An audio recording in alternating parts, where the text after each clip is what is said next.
कल एक शादी की तकरीब मैंने देखी जिसमें अफराद ज्यादा आ गए थे और बैठने की जगह कम पड़ गई थी। तो एक ही टेबल पर ना चार बंदों को बिठा दिया गया और वो ऐसे बैठे हुए थे, यूं समझ रहे हो, यूं बैठे हुए थे, मतलब हिलने की भी जगह नहीं थी।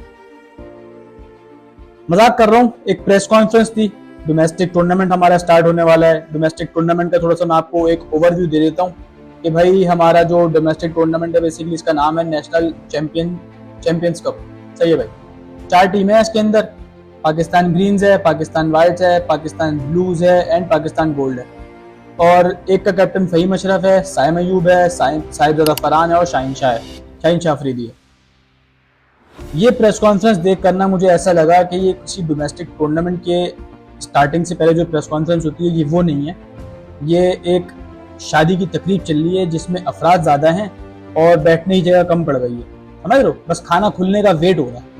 शादी की कुर्सियां लगी हुई हैं, शादी की टेबल लगी हुई है, एक की टांग बाहर आ रही है, कंधे चुका के बैठे हैं, हिलने की जगह नहीं है। और ये हमारी पाकिस्तान डोमेस्टिक को रिप्रेजेंट कर रहे हैं, पाकिस्तान क्रिकेट को रिप्रेजेंट कर रहे हैं। यार अगर आपको डोमेस्टिक टूर्नामेंट ऑर्गेनाइज कर रहे हो, सबसे पहले तो भाई उसकी मार्केटिंग के ऊपर काम करो। अगर आपके पास मार्केटिंग बजट नहीं है तो भाई मुझसे करवा लो, मैं कर देता हूँ, मैं मार्केटिंग का बंदा हूँ। लेकिन मैं ऐसा मान नहीं सकता कि आपके पास प्रॉपर मार्केटिंग टीम नहीं है। मुझे कैसे पता लगेगा कि पाकिस्तान में कोई डोमेस्टिक टूर्नामेंट होने वाला है? मैं एक नॉर्मल बंदा हूँ, जब तक मैं टीवी नहीं खोलूंगा मुझे नहीं पता लगेगा कि, जब तक मैंने ये प्रेस कॉन्फ्रेंस नहीं देखी थी मुझे नहीं पता लगा था कि पाकिस्तान में कोई डोमेस्टिक टूर्नामेंट होने वाला है। तो आपकी मार्केटिंग टीम बैठकर क्या कर रही है? कोई प्रमोशन नहीं, कोई मार्केटिंग नहीं, कोई हाइप क्रिएट नहीं करी जा रही है। तो ये कैसे डोमेस्टिक टूर्नामेंट हो रहा है? आप डोमेस्टिक टूर्नामेंट करवाए इसीलिए रहे हो ना कि 2027 के वर्ल्ड कप के लिए हमारी थोड़ी सी प्रिपरेशन हो सके। तो एटलीस्ट उस डोमेस्टिक टूर्नामेंट की थोड़ी सी हाइप क्रिएट कर लो। सही है, एक पॉइंट तो ये हो गया। दूसरा पॉइंट, अपने प्लेयर्स के अंदर से ना सबसे पहले हम लोगों को एटीट्यूड खत्म करना पड़ेगा। एटीट्यूड किस बात का, ये बात समझ में नहीं आती है मुझे। पेस इनके 125 130 से ऊपर जाते नहीं है, फिटनेस के इनके मसले हैं, लेकिन ये एटीट्यूड भरपूर दिखाएंगे। शाहीन शाह अफरीदी से सवाल होता है कि भाई आप हमारे बॉलर्स का पेस डाउन हो रहा है, तो मैं ये उम्मीद कर रहा था कि भाई हमारा कैप्टन है थोड़ी सी टेक्निकल बात करेगा।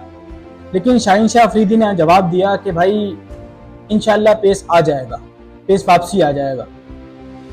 यार तुम पाकिस्तान टीम के लिए कैप्टन हो, पाकिस्तान टीम के कैप्टन हो ओडीआई 2027 वर्ल्ड कप के लिए, और तुम इतने एटीट्यूड के सवाल के साथ ये जवाब दे रहे हो कि इंशाल्लाह पेस वापसी आ जाएगा। तो किस बात का एटीट्यूड है तुम्हारे अंदर भाई? तुमने क्या उखाड़ा है पाकिस्तान क्रिकेट में इतने टाइम से? पिछले 3 साल से तुमने 120 125 से ऊपर बॉल नहीं कराई है, और किस बात के तुम एटीट्यूड दिखा रहे हो भाई? तुम्हारी फिटनेस के मसले हैं, लीग में तुम जलील हो रहे हो, पाकिस्तान क्रिकेट को तुमने बर्बाद करा हुआ है, डेथ ओवर में तुम्हारा बुरा असर होता है, तो किस बात का एटीट्यूड दिखा रहे हो भाई? टोटल 10 मिनट की प्रेस कॉन्फ्रेंस हुई है और इस प्रेस कॉन्फ्रेंस के अंदर टेक्निकल बातों के अलावा सब कुछ हुआ है। सारे शुगल मिले लगाए इन लोगों ने, सारी तफरीह इन लोगों ने करी है, एक दूसरे को छेड़ना छाड़ना, ये सब कुछ हुआ है। पिच के हवाले से सवाल होता है और फहीम अशरफ जवाब दे देते हैं कि तुझे क्या पता, तूने तो इस पिच के ऊपर प्रैक्टिस ही नहीं करी। यार आप किसको रिप्रेजेंट कर रहे हो? आप पाकिस्तान क्रिकेट को रिप्रेजेंट कर रहे हो, या किसी क्लब लेवल की टीम को रिप्रेजेंट कर रहे हो, या कोई स्कूल की टीम आके बैठ गई है सामने? आप पाकिस्तान क्रिकेट को रिप्रेजेंट कर रहे हो, आप पाकिस्तान डोमेस्टिक टूर्नामेंट को रिप्रेजेंट करने बैठे हुए हो सामने। पाकिस्तान डोमेस्टिक के लिए प्रेस कॉन्फ्रेंस करी जा रही है, टूर्नामेंट के लिए प्रेस कॉन्फ्रेंस करी जा रही है। ये तो आपकी पर्सनैलिटी ऐसी होनी चाहिए कि भाई आपको देखकर यंग बच्चे थोड़े से इंस्पायर हो जाएं, थोड़ी सी इंस्पिरेशन आप लोगों से ले लें। लेकिन आप लोग की पर्सनैलिटी, अल्लाह माफ़ी दे, ऐसी पर्सनैलिटी है, आप लोग के माइंडसेट इतने घिरे हुए माइंडसेट हैं, मतलब अंदाज़ा नहीं लगा सकते आप लोग। मैं बताता हूँ इन लोग के माइंडसेट क्या है, इन लोग की पर्सनैलिटी क्या है, इन लोग की थिंकिंग क्या है। इन लोग की थिंकिंग ये है कि भाई हम लोग सिर्फ जॉब कर रहे हैं और आफ्टर रिटायरमेंट की प्लानिंग कर रहे हैं कि बहुत सारा पैसा कमा लें और प्रॉपर्टियां खरीद लें और रेंट पे चढ़ा दें उसको, और उससे हमारा फिर आफ्टर रिटायरमेंट के बाद हिसाब किताब चलता रहे। इन लोग की माइंडसेट ये है। ये लोग इस चीज़ की वजह से क्रिकेट खेल रहे हैं, मुझे जहाँ तक देख के इन लोग को लगता है, क्योंकि पाकिस्तान को रिप्रेजेंट करने वाली इन लोग के अंदर कोई भी चीज़ नहीं है। आप इंडिया को उठा के देख लें, इंडिया के प्लेयर्स को उठा के देख लें, मतलब देख के लग रहा होता है कि यार ये क्रिकेटर्स हैं, ये एथलीट्स हैं, इनके एटीट्यूड देखो। अगर ये एटीट्यूड दिखा रहे हैं तो भाई पीछे ये लोग अपने आप को मनवा कर आएगा। आप इन लोग के डोमेस्टिक टूर्नामेंट उठा के देख लो, रणजी ट्रॉफी उठा के देख लो, क्या हाइप वो लोग क्रिएट करते हैं रणजी ट्रॉफी की, क्या चैम्प पैक स्टेडियम होता है उसके अंदर। और हमारे टूर्नामेंट में कोई हाइप क्रिएट नहीं करी जा रही। हमारे टूर्नामेंट के अंदर प्लेयर्स की पर्सनैलिटी ऐसी है जिसको देख के अफसोस होता है यार। तो पीसीबी इन सब में क्या कर रहा है, मतलब पीसीबी एक वो सरबराह है इन प्लेयर्स के लिए, एक बाप का रोल प्ले कर रहा है पीसीबी। तो भाई एटलीस्ट इनके अंदर डंडा करो भाई। अगर इन लोगों की पर्सनैलिटी इस तरीके से चलती रहेगी, इनका माइंडसेट यही रहेगा, तो भाई पाकिस्तान क्रिकेट कभी भी इंप्रूव नहीं हो सकती। डोमेस्टिक को सिर्फ पाकिस्तान प्लेयर्स इज्जत नहीं दे रहे, डोमेस्टिक को पीसीबी भी इज्जत नहीं दे रहा भाई। पीसीबी ने भी डोमेस्टिक को बर्बाद करने में कोई कसर छोड़ी नहीं है। अगर कहीं पे गलती हो रही है तो हमेशा पीसीबी का काम है कि भाई एक्शन लिया जाए, कुछ रिस्ट्रिक्शंस लगाए जाएं, कुछ स्ट्रिक्टनेस हो प्लेयर्स के ऊपर।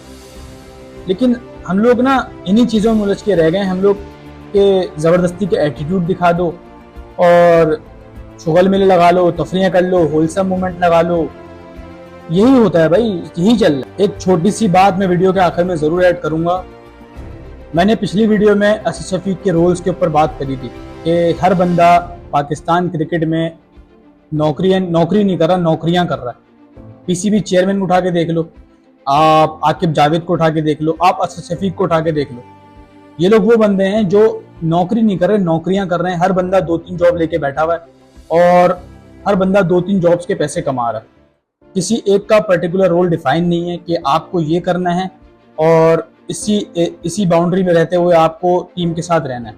किसी एक का भी जॉब डिस्क्रिप्शन डिफाइन नहीं है। अब मिसबाउल हक हमारे सिलेक्शन कमेटी का हिस्सा भी हैं, लेकिन वो अब टीम गोल्ड की वो भी करेंगे, कोचिंग भी करेंगे। तो वही बात है ना, मतलब आप अगर जॉब डिस्क्रिप्शन किसी की डिफाइन नहीं करोगे तो हर बंदा यही कोशिश करेगा कि मेरी 2 से 3 नौकरियां लग जाएं, और वही हो रहा है। तो मिसबाउल हक की भी भाई एक और नौकरी लग गई है, बैटिंग कोच वो बन गए टीम गोल्ड के और सिलेक्शन कमेटी में भी हैं। अब गंज पैसा कमाएंगे और आफ्टर रिटायरमेंट घर बैठ के सुकून से वो करेंगे, पैसे खाएंगे। यही चलता रहेगा पाकिस्तान क्रिकेट में, समझ लो, बस यही चलता रहेगा।